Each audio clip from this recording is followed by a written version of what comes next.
अथवा चंद्र और रोहिणी के कहे अनुसार यज्ञ में सम्मिलित होने के लिए चली जाऊं। हाँ, नहीं,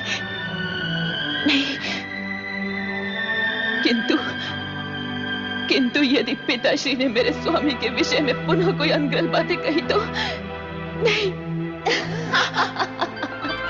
तो सुन लेना। नहीं, कदापि नहीं। मैं अपने स्वामी के अपमान में दो शब्द भी नहीं सुन सकती, नहीं सुन सकती मैं। तो तू वहां जाने की क्यों सोच रही है, जहां अपमान के कांटे चुभने की अधिक संभावना हो? और जबकि तेरे पति ने भी उस प्रसंग को विसार दिया है, तो तू उनकी राख के ढेर में से चिंगारियां चुनने हेतु क्यों जाने की इच्छुक है?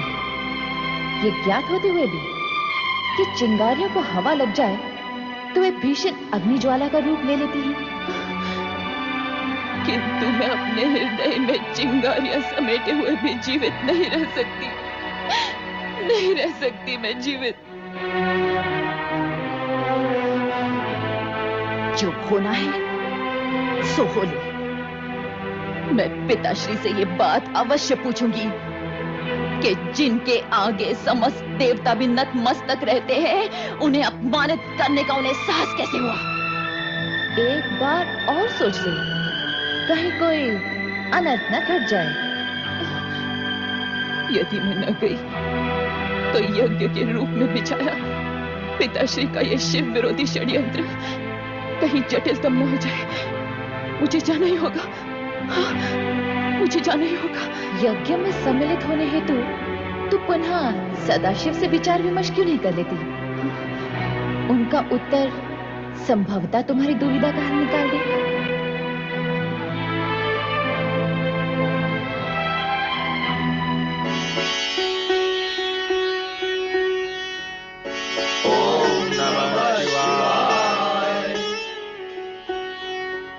सती माता की जय।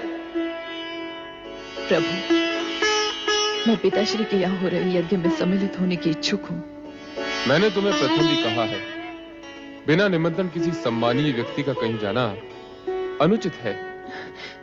कहीं जाने का प्रश्न ही नहीं प्रभु। मुझे तो अपने मातृगृह जाना है, अपने माता पिता के घर, अपने घर। विवाह उपरांत स्त्री का घर वही होता है जो उसके पति का घर हो। ये कैलाश धामी तुम्हारा अपना घर है, तुम यहाँ की स्वामिनी हो। इसका तात्पर्य ये कि विवाहोपरांत पुत्री का माता पिता से संबंध टूट जाता है, उन्हें विसार देना ही उचित है। मैंने अपने अपमान को तो विसार दिया, किंतु यदि वहां तुम्हारा तनिक भी अपमान हुआ तो वो मुझसे सहन नहीं होगा। यही सोचकर मैं तुम्हें टोक रहा था, किंतु जब तुमने जाने का निश्चय कर ही लिया है तो जैसी तुम्हारी इच्छा। पुत्र नंदी। जी प्रभु। अपनी स्वामिनी की इच्छा पूर्ति हेतु शिवगणों को साथ लेकर इनके साथ दक्ष यज्ञ में जाओ। जैसी आज्ञा प्रभु।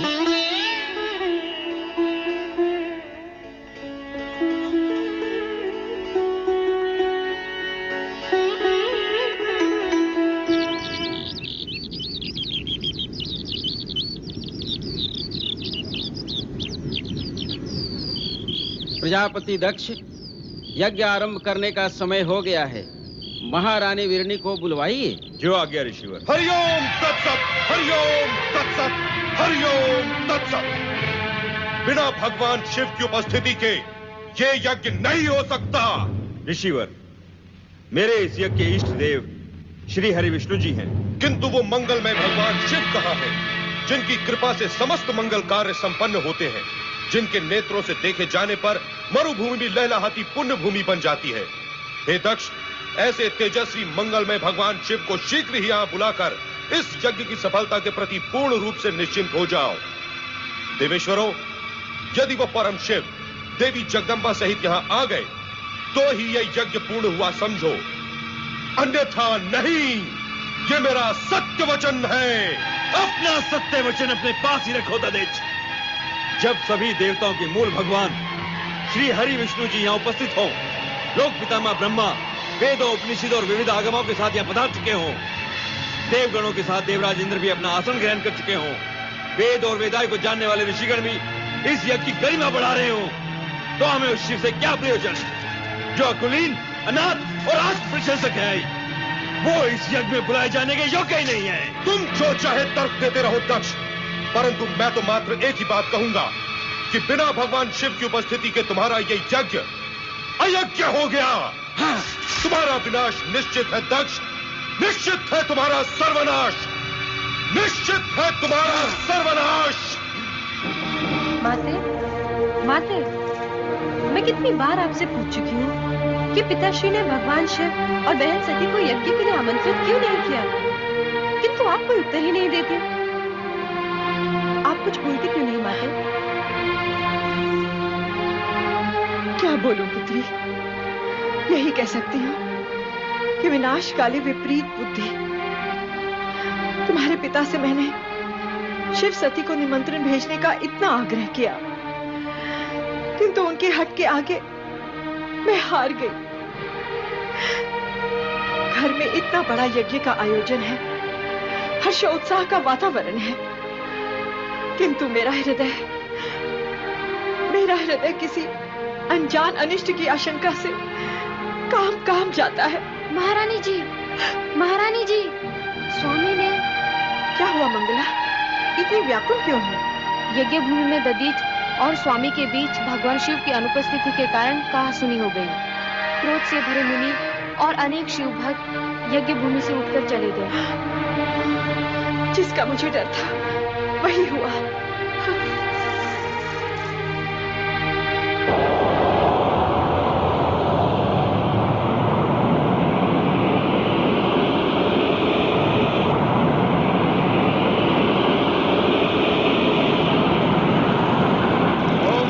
परमात्मने स्वाहा।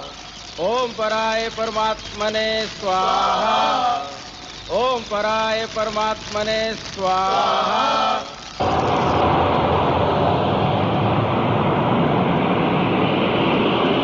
ओम पराय परमात्मने स्वाहा।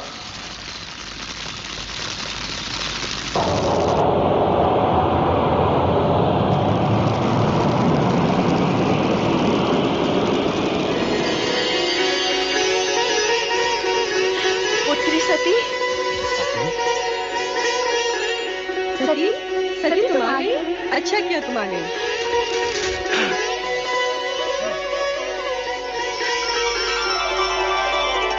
पुत्री सती, तुम आ गई। ये तुमने बहुत अच्छा किया। जब से तुम्हारी सब बहनें आई हैं, तब से मैं तुम्हारा ही स्मरण किए जा रही हूँ। आओ, यज्ञ आरंभ हो चुका है। आओ। मैं यज्ञ में सम्मिलित हो रही, ये पूछने आई हूँ कि मेरे स्वामी शिव शंकर को इस आयोजन के निमित्त आमंत्रित क्यों नहीं किया गया। पुत्री,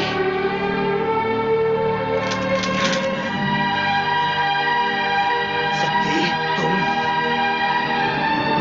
हाँ, मैं शिव की अर्धांगिनी सती हूँ प्रजापति दक्ष।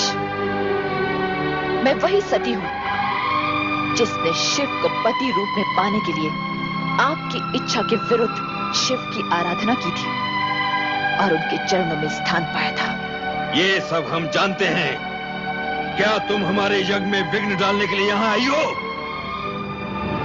यज्ञ देवताओं में श्रेष्ठ भगवान शिव शंकर को आमंत्रित न करके आपने पहले ही विघ्न डाल दिया है पिताश्री।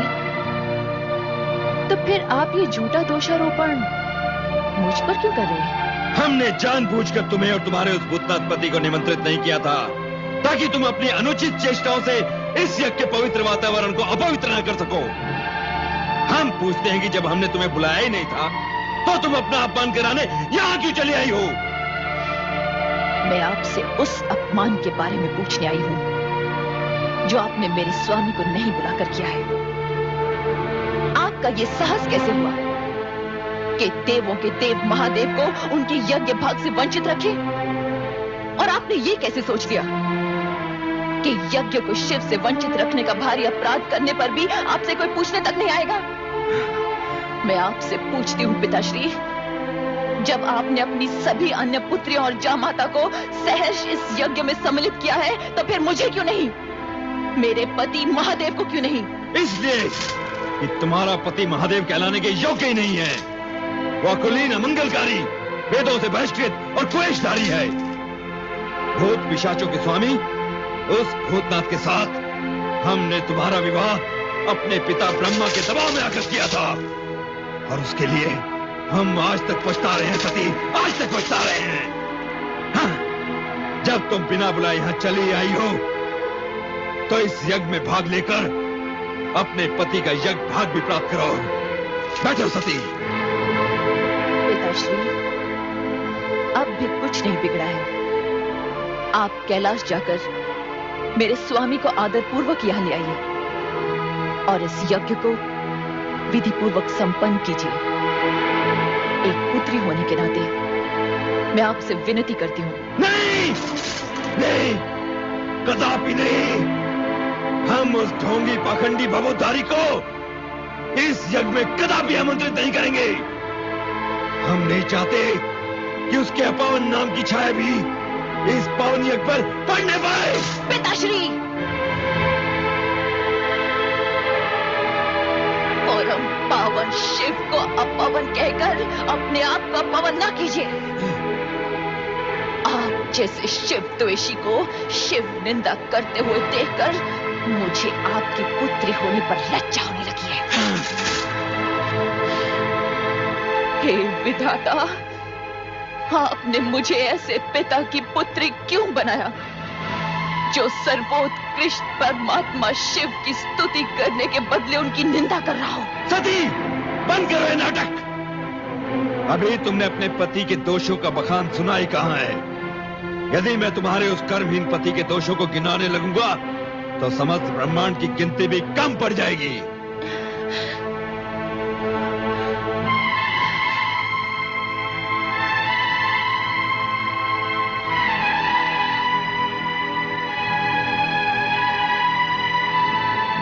सृष्टि के पालक श्री हरि विष्णु, सृष्टि के रचनाकार परम पिता ब्रह्मा, क्या आप शिव निंदा सुनने के लिए इस यज्ञ में सम्मिलित हुए? जिन सदाशिव की कृपा दृष्टि पाने के लिए आप उनकी स्तुति करते करते नहीं थकते, उन्हीं शिव की निंदा सुनते हुए आप मूर्ति के समान निश्चेष्ट बैठे? क्या आपके प्राण सद्बुद्ध खो बैठे? क्या आपकी अंतरात्मा मर चुकी है? महाराज दक्ष, शिव पत्नी सती इस यज्ञ के वातावरण को दूषित कर रही है। इसे रोकिए और यज्ञ से बहिष्कृत कीजिए। जो व्यक्ति स्वयं यजमान दक्ष प्रजापति का सरासर अपमान कर रहा हो वो यज्ञ में रहने के योग्य नहीं है, भले ही वो आपकी पुत्री ही क्यों न हो। सती, इसी समय चली जाओ यहां से। मैं इस यज्ञ से तब तक नहीं जाऊंगी जब तक आप और इस यज्ञ में सम्मिलित होने वाले सभी लोग शिव की अवज्ञा के प्रति खेद व्यक्त नहीं करते। मैं यहां से तब ही जाऊंगी जब आप सब शिव से क्षमा मांगेंगे। मैं यहां शिव के अपमान का परिमार्जन करने आई हूं, आपके कहने से चले जाने के लिए नहीं। सती, तुम यज्ञ का अमूल्य समय व्यर्थ ही नष्ट कर रही हो। हम तुमसे कितनी बार कह चुके हैं कि तुम्हारे पति वेद विरोधी, अमंगलकारी और अपावन है, इसलिए हमने उसे इस यज्ञ से बहिष्कृत कर दिया है। एक ही बात को बार बार दोहराकर हमारे क्रोध की अग्नि को प्रज्वलित न करो। या तो चुपचाप यज्ञ में भाग लो, अन्यथा चले जाओ यहां से, चले जाओ।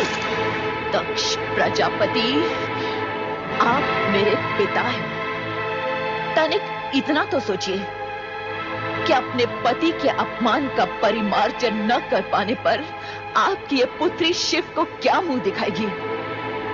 क्या मैं कैलाश लौटकर शिव से ये कहूंगी कि मैं आपकी निंदा सुनने वहां गई थी? शिव निंदा सुनने वाला भी शिव निंदा करने के समान नरक का पात्र होता है। तो जहां जाना है चली जाओ, तुम्हें रोका किसने है? किंतु एक बात अच्छी तरह समझ लो सती, जिस शिव ने हमारा सरासर अपमान किया है, उसी शिव से अपने अपमान का प्रतिशोध लेने के लिए हमने इस महायज्ञ का आयोजन किया है। और सुनना है तो सुनो, अब शिव मेरे लिए सदा सदा के लिए बहिष्कृत है।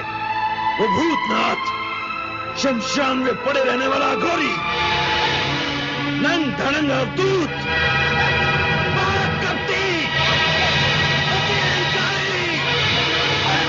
दक्ष प्रजापति, बस कीजिए।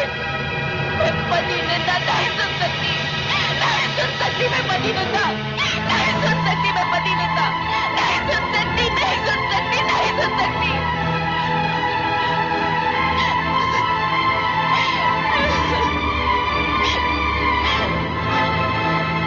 मेरे स्वामी, आपने मुझे न आने के लिए कितना समझाया,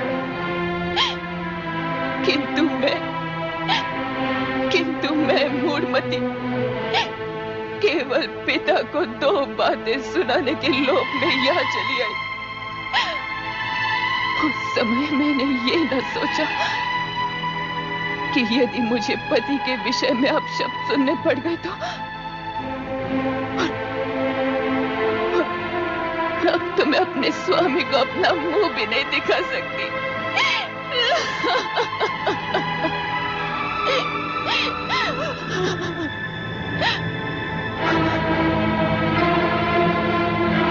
जिस स्थान पर मुझे अपने पति की इतनी निंदा सुननी पड़ी, वहीं के वहीं मैं अपने इस देह का त्याग कर दूंगी।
तुम्हारी ये दुर्दशा, तुम अकेले लौट आए।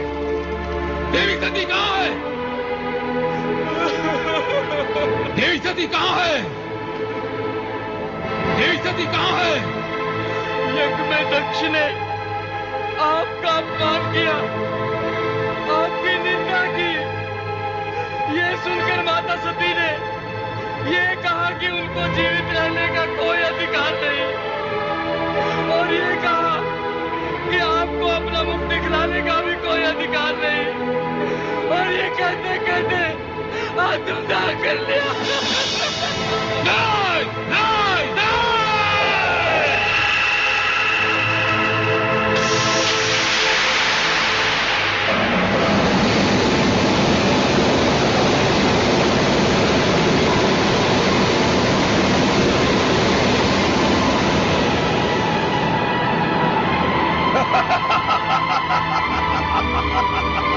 जय महारुद्र, मेरे लिए क्या आज्ञा है प्रभु? वीरभद्र, दक्ष का अहंकार हमारा विरोध है, और हमारा विरोध उसका विनाश। जो आज्ञा प्रभु। जाओ उस यज्ञ को भ्रष्ट कर डालो, और जो भी तुम्हारा विरोध करे उसे भी भस्म करने में संकोच न करना। आज विनाश लीला का वो नर्तन करना कि वहां कोई भी शिव सती विरोधी जीवित न रह पाए। जाओ! ऐसा ही होगा प्रभु। जय महारुद्र।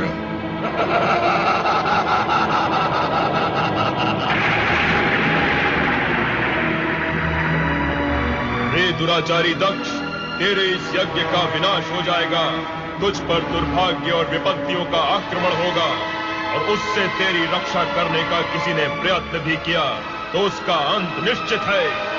कुछ ही समय में यहाँ विनाश का तांडव होने वाला है, विनाश का तांडव होने वाला है। विनाश का तांडव होने वाला है।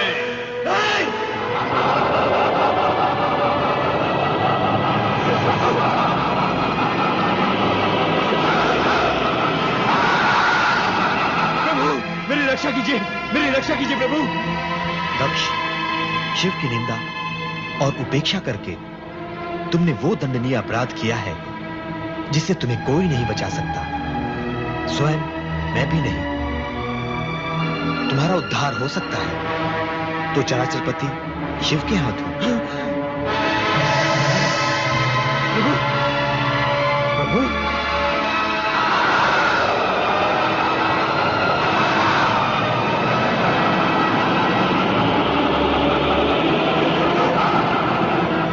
महर्षि प्रभु, अब इस संकट से आप ही मुझे उबारिए। मेरी सहायता कीजिए ऋषिवर, मेरी सहायता कीजिए। अपहताः शूराः रक्षांसि वेदि सदा।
स्वामी की मृत्यु नहीं हो सकती।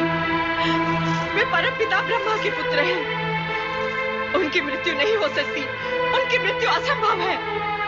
तुम्हारा कथन मिथ्या है, मिथ्या। नहीं महारानी, ये सत्य है। प्रजापति महाराज दक्ष अब इस संसार में नहीं रहे। शिव इतने कठोर नहीं माते कि किसी के प्राण हर लें। उन्होंने तो पिताश्री को केवल उनकी करनी का दंड दिया है। अब आप ये शोक त्याग दीजिए और शिव जी से प्रार्थना कीजिए कि वो शीघ्र से शीघ्र पिताश्री को पुनर्जीवित कर दें। हर हर महादेव, हर हर महादेव। भावज्वीरणी, महादेव तो करुणा के सागर हैं।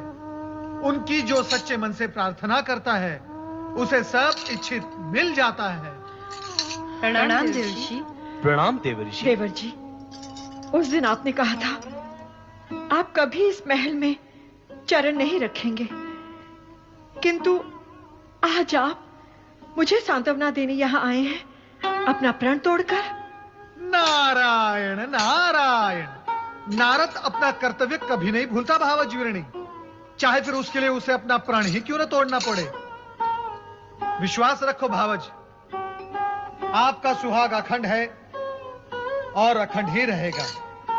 भ्राता दक्ष का धड़ यद्यपि निश्चेष्ट होकर यज्ञ भूमि में पड़ा है, फिर भी उसमें प्राण शेष है। और जैसे ही शिव जी की कृपा होगी, भ्राता दक्ष पुनर्जीवित होकर उठ बैठेंगे।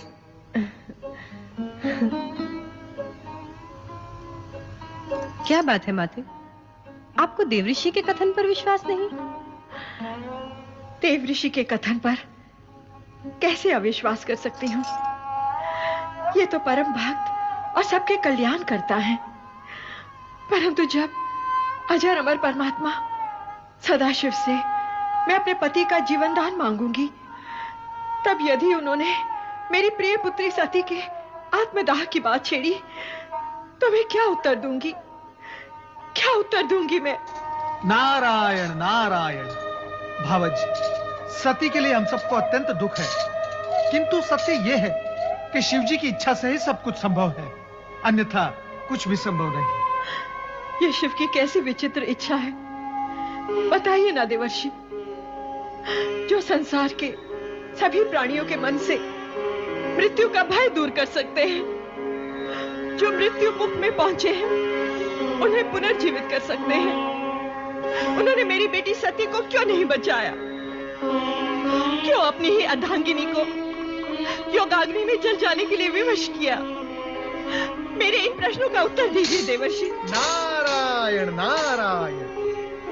आप शिव लीला से अपरिचित हैं भावज, इसलिए ऐसी बातें कर रही हैं। सती तो शक्ति का अवतार थी, मृत्यु तो उसे छू भी नहीं सकती थी। तो फिर सती ने अपने प्राणों का त्याग क्यों कर दिया? सामान्य नारी के समान अपनी देह का अंत क्यों कर दिया? रोहिणी, माता शक्ति ने सती के रूप में नारी अवतार धारण किया, नारियों का आदर्श बनने के लिए। सती ने ऐसी नारी का आदर्श प्रस्तुत किया जो अपने पति के प्रति होने वाले किसी भी अन्याय को सहन नहीं कर पाती थी। सती का नाम ही आदर्श पतिव्रता नारी के रूप में हमारी संस्कृति के इतिहास में अमर हो जाएगा। तात, मेरी सती भी शिव की कृपा से पुनर्जीवित हो सकती है? नहीं, सती ने यह आदर्श सामान्य नारी के लिए प्रस्तुत किया है, जो जन्म लेकर अपने पति के लिए प्राण त्याग करती है। अब सती अपने पहले वाले रूप में आपको नहीं प्राप्त होगी। वे अब शक्ति के रूप में अजर अमर हैं। वे न जन्म लेती हैं, न मृत्यु को प्राप्त होती हैं। वे शिव के समान शाश्वत हैं। वे शक्ति के रूप में जगत के कण कण में निवास करती हैं। माते, अब आप सती का शोक त्याग दीजिए। वो अब हमें सती रूप में नहीं, शक्ति रूप में दर्शन देंगी। क्यों देवऋषि?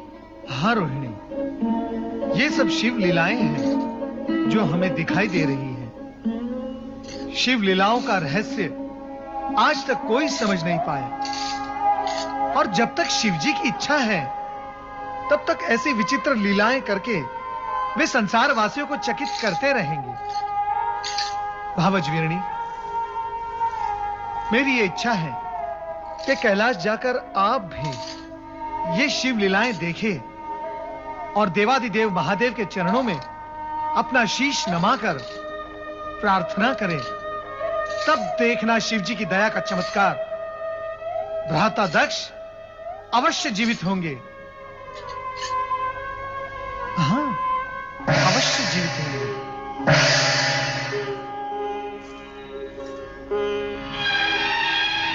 अवश्य जीवित होंगे। अवश्य जीवित होंगे। अवश्य जीवित होंगे।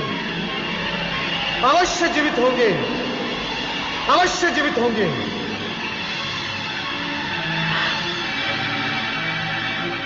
मैं भोलेनाथ की शरण में कैलाश जाऊंगी।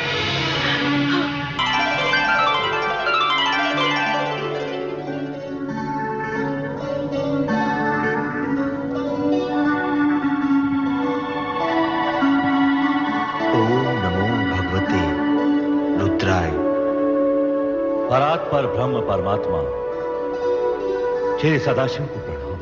करुणा सागर भक्त वत्सल भगवान शिव शंकर को वंदन। हे चराचरपति सम्राट शिव शंकर, कृपा सागर,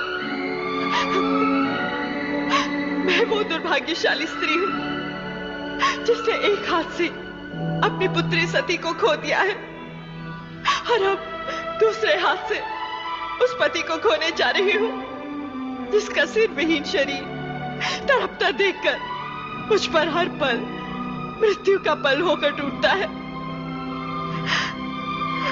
ये जानते हुए कि जो भी हुआ है उसके उत्तरदायी मेरे पति ही है। मुझे ये कहने का अधिकार नहीं कि मेरे पति को उन कष्टों से मुक्त कर दो और जीवन दान दो, किंतु इतना अवश्य कहूंगी कि उनके कष्टों का अंत कर दो। उनके कष्टों का अंत कर दो। उनके कष्टों का अंत कर दो। उनके कष्टों का अंत कर दो। उनके कष्टों का अंत कर दो। उनके कष्टों का अंत। हे सदाशिव, कष्ट का अंत आप कैसे करेंगे ये तो आप ही को ज्ञात होगा, किंतु मैं आपसे ये प्रार्थना अवश्य करूंगा कि दक्ष को जीवनदान मिले और अपूर्ण यज्ञ संपूर्ण हो सके। दक्ष से मेरा कोई बैर नहीं श्री हरि। जो हुआ, जो हो रहा है और जो होगा विधाता के संकेत के बिना असंभव है। अस्तु, आप सबकी इच्छा का सम्मान करते हुए मैं दक्ष को अवश्य जीवनदान दूंगा, अवश्य।